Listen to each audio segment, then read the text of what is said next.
Spencer is asking, does your CUSUM always need to be perfectly flat for the baseline period when you are using the M&V charts in red screen? Well, that's a good question, Spencer. Good day, Spencer. How are you? um, Perfectly flat, a baseline that's perfectly flat at a CUSUM, a baseline period, means that you have all the variation explained by the model it actually is your baseline model. So statistically speaking, what that means is that your R squared value is very close to 1, very high.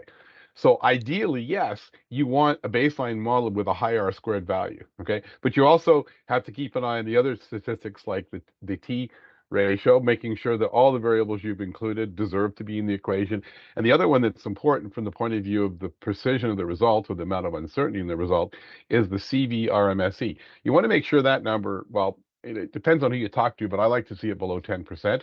Many people say 15 to 20, under that is fine. 10% is better. That's really the uncertainty in your data. But the big one, if you don't have a flat baseline, you probably have a low R squared. And many of you know Stephen, he likes to see high R squared values. Like I like to see R squared values in the 90s. And keep in mind what the term R squared really means. It says what amount of the variation or what percentage of the variation in the data is described by the model. So if you're not describing 90 to 95% of the data with your model, you're probably missing a variable, right? So the idea of having a non-flat baseline may be that you don't have all the variables in your baseline equation that you need.